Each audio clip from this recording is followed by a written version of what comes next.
¿Te imaginas morir crucificado y quemado vivo, pero que tu muerte transforme completamente a tus verdugos? Esta es la historia real que te va a dejar sin palabras. Cuando descubrí cómo murió realmente el apóstol Mateo, me quedé completamente paralizado. No solo por la brutalidad de su ejecución, sino por el poder transformador que tuvo su sacrificio. Esta no es una historia más sobre martirio cristiano. Es el relato de cómo un hombre despreciado por todos se convirtió en el evangelista más poderoso de su época y cómo su muerte encendió una revolución espiritual que nadie esperaba. Mateo no era el personaje entrañable y peculiar que vemos en series como The Chosen. Era literalmente el hombre más despreciado de toda Capernaum. Imagínate por un momento que tu vecino de al lado decidiera pagar tus impuestos por ti. Suena genial, ¿verdad? Hasta que te enteras de que tu factura original era de $1,000, pero él te cobra 2,000 porque tiene el respaldo del gobierno romano. Eso era exactamente lo que hacía Mateo. Como recaudador de impuestos para Roma, él compraba el derecho a cobrar tributos en su zona, pagando una suma fija al imperio, pero después podía cobrar lo que se le ocurriera a los ciudadanos locales. Era un sistema perfecto para enriquecerse rápidamente, pero que convertía a estos recaudadores en traidores odiados por su propio pueblo. Capernaum era una ciudad estratégica ubicada en una ruta comercial importantísima. Comerciantes de todo el mundo conocido pasaban por allí, hablando idiomas diferentes, trayendo culturas distintas. Y Mateo tenía que comunicarse con todos ellos para hacer su trabajo sucio. Aquí es donde la historia se vuelve fascinante. Mateo no solo hablaba hebreo y arameo como cualquier judío de su época. Su trabajo lo había obligado a dominar también el griego y el latín, los idiomas del poder en el Imperio Romano. Era prácticamente un políglota en una época donde la mayoría de la gente apenas sabía leer en su idioma natal. Pero había algo más. Mateo no solo hablaba estos idiomas, podía escribir en todos ellos con fluidez. Esta combinación de habilidades lingüísticas y alfabetización múltiple era extraordinariamente rara. Mientras otros discípulos quizás sabían leer hebreo básico, Mateo podía redactar documentos complejos en 4 idiomas diferentes. Cuando Jesús se acercó a Mateo en su puesto de recaudación y simplemente le dijo, «Sígueme», nadie podía creer lo que estaba pasando. ¿Por qué Mateo dejaría atrás toda esa riqueza, esas conexiones poderosas, esa vida cómoda? Y más importante aún, ¿por qué Jesús querría a un traidor despreciable como discípulo? La respuesta estaba en la visión que Jesús tenía. Él veía en Mateo exactamente las habilidades que necesitaría el Evangelio para expandirse por todo el mundo conocido. Necesitaba a alguien que pudiera comunicarse con judíos y gentiles por igual, que entendiera tanto la mentalidad hebrea como la romana, que pudiera documentar el mensaje de manera que llegara a toda clase de personas. Cuando Mateo escribió su Evangelio, hizo algo revolucionario. No se conformó con escribir una sola versión. Los historiadores antiguos como Eusebio y Papías nos cuentan que Mateo escribió su Evangelio tanto en griego como en hebreo o arameo. Esto significaba que su mensaje podía llegar simultáneamente a las comunidades judías que hablaban hebreo y a la población general del imperio que se comunicaba en griego. Era una estrategia de comunicación brillante. Mientras otros evangelios se enfocaban en audiencias específicas, el de Mateo rompía todas las barreras culturales y lingüísticas. Su evangelio no solo contaba la historia de Jesús, la contaba de manera que tanto un rabino de Jerusalén como un comerciante de Atenas pudieran entenderla y conectar con ella. Pero como suele pasar cuando intentas agradar a todo el mundo, terminas siendo el enemigo de todos. Mateo había creado algo demasiado poderoso y eso lo convertiría en un objetivo mortal. Después de completar su evangelio, Mateo decidió viajar a Partia, una región gentil donde ya había llegado algo del mensaje cristiano. Lo que probablemente no calculó fue que estaba caminando directo hacia una trampa mortal. La situación en Partia era explosiva. Años antes, casi al mismo tiempo que Jesús fue crucificado, una serie de revueltas judías habían sacudido todo el imperio. En Partia específicamente, dos hermanos judíos, llamados Anelai y Asenai, habían logrado derrotar al gobernador local y obtener el derecho a gobernar esa región. El emperador parto había aceptado este arreglo, esperando que calmara las tensiones.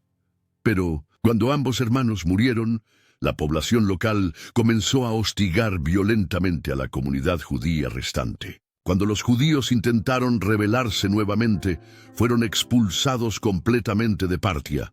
El odio hacia todo lo judío en esa región había llegado a niveles letales. Y Mateo, recordemos, no estaba predicando cristianismo como lo entendemos hoy. Estaba predicando sobre un Mesías judío desde una perspectiva judía, siendo él mismo un judío. Para los partos, esto era exactamente lo que no querían escuchar. Inicialmente, Mateo había venido a evangelizar a un grupo llamado los caníbales de Mirna, pero pronto se encontró con algo mucho más siniestro. La familia real de la región, encabezada por el rey Fulbanos, estaba completamente poseída por demonios. Mateo, usando el poder que había visto en Jesús, logró liberar a la familia real de estas fuerzas demoníacas. Pero aquí es donde la situación se volvió desesperada. Uno de los demonios expulsados logró poseer a un soldado y a través de él entrar directamente en el mismo rey Fulbanos. El rey, ahora controlado por fuerzas demoníacas, atrajo a Mateo a su palacio con engaños. Una vez allí, ordenó la ejecución más brutal que se pueda imaginar.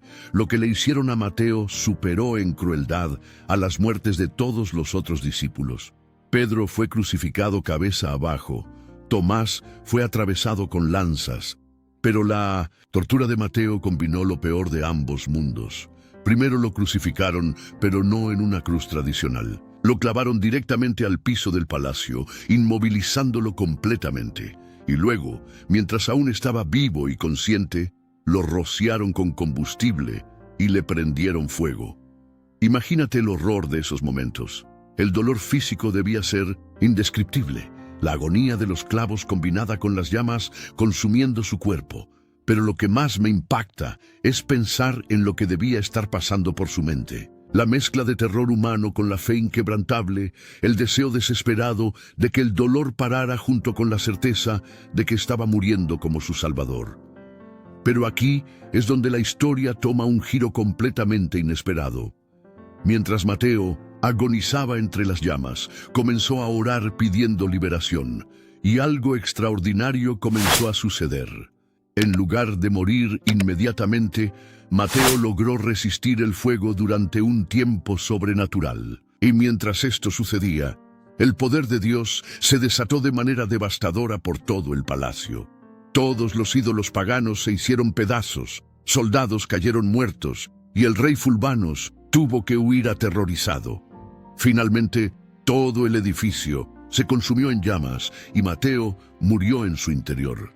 Pero su muerte no fue el final, fue apenas el comienzo de algo mucho más grande. Lo que pasó después de la muerte de Mateo desafía toda lógica humana. La gente comenzó a acercarse a tocar los restos del palacio donde había muerto, y todos los que lo tocaban eran sanados instantáneamente. Era como si el lugar mismo hubiera quedado impregnado con el poder divino que había fluido a través de Mateo. Pero el milagro más impactante estaba por venir. El rey Fulbanos, el mismo hombre que había ordenado que Mateo fuera crucificado y quemado vivo, experimentó una transformación total. El poder que había visto manifestarse en la muerte de Mateo quebró completamente las cadenas demoníacas que lo tenían atado. No solo fue liberado de la posesión, entregó completamente su vida a Cristo. Esta es la parte de la historia de Mateo que más me conmueve. Aquí tenemos a un hombre que comenzó siendo literalmente el más odiado de su comunidad, un traidor, un colaborador, alguien que se había vendido al enemigo por dinero, alguien que desde cualquier perspectiva humana estaba demasiado lejos de Dios para ser redimido. Pero Jesús vio algo diferente. Vio las habilidades únicas que Mateo había desarrollado en su vida de pecado. su capacidad de comunicarse con diferentes culturas, su fluidez en múltiples idiomas, su habilidad para escribir y documentar. Y transformó esas mismas habilidades en herramientas poderosas para expandir el reino de Dios. Mateo no solo fue perdonado y redimido, se convirtió en uno de los evangelistas más influyentes de todos los tiempos. Su evangelio ha llegado a más personas y ha transformado más vidas que cualquier otro documento de su época. Incluso su muerte, la más brutal de todos los apóstoles, se convirtió en el catalizador para una transformación espiritual masiva en una región donde el evangelio había sido rechazado. Si hay algo que la historia de Mateo nos enseña es esto: no importa qué tan lejos te sientes de Dios, no importa qué tan imperdonable crees que es tu pasado, no importa cuánto odio o rechazo hayas experimentado, Dios puede tomar exactamente esas experiencias y convertirlas en tu mayor fortaleza. Las mismas habilidades que Mateo desarrolló siendo un recaudador de impuestos despreciado se convirtieron en las herramientas que Dios usó para cambiar el mundo. Sus conexiones con diferentes culturas, su comprensión de múltiples idiomas, incluso su experiencia siendo odiado por su propio pueblo. Todo eso lo preparó perfectamente para ser el evangelista que podía comunicar el mensaje de Jesús a cualquier persona, en cualquier lugar, en cualquier idioma. Tu pasado no es un obstáculo para Dios, es su materia prima. Tus errores no te descalifican, te equipan. Tus heridas no te debilitan, te dan credibilidad para ayudar a otros que están pasando por lo mismo. La muerte de Mateo no fue solo un martirio más. Fue la culminación de una vida completamente transformada que siguió impactando vidas incluso después de terminar. Su evangelio sigue siendo leído por millones de personas 2000 años después. Su ejemplo de redención sigue dando esperanza a los que se sienten demasiado lejos de Dios, y su valentía para usar sus habilidades únicas al servicio del reino sigue inspirando a personas de todo el mundo.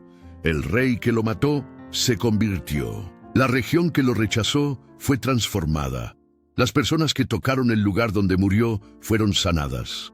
Todo porque un hombre despreciado decidió seguir a Jesús y usar todo lo que tenía, incluso las habilidades desarrolladas en su vida de pecado, para gloria de Dios. Ahora te toca a ti decidir. ¿Vas a permitir que tu pasado te defina o vas a permitir que Dios lo transforme en tu propósito? ¿Vas a seguir creyendo que estás demasiado lejos de Dios para ser usado? ¿O vas a seguir el ejemplo de Mateo y entregar todo lo que tienes, incluso tus fracasos, a Jesús? La historia de Mateo nos demuestra que no hay nadie demasiado perdido para ser salvado, no hay habilidad demasiado mundana para ser usada por Dios, y no hay muerte demasiado cruel para ser transformada en victoria. Si sientes que Dios te está llamando a una nueva vida, si quieres experimentar la misma transformación que experimentó Mateo, si estás listo para que tu pasado se convierta en tu propósito, haz esta oración conmigo ahora mismo. Dios, gracias porque no hay nada que hayamos hecho que nos haga demasiado imperdonables para ti. Gracias por el ejemplo de Mateo que nos muestra que incluso los más despreciados pueden ser salvados y usados para tu gloria. Te entrego mi vida ahora mismo, con todo mi pasado, con todos mis errores, con todas mis habilidades. Úsame como usaste a Mateo. Dame la misma fe inquebrantable que él mostró. En el nombre de Jesús, amén. ¿Estás listo para que tu historia se convierta en el próximo testimonio de transformación que inspire a miles de personas?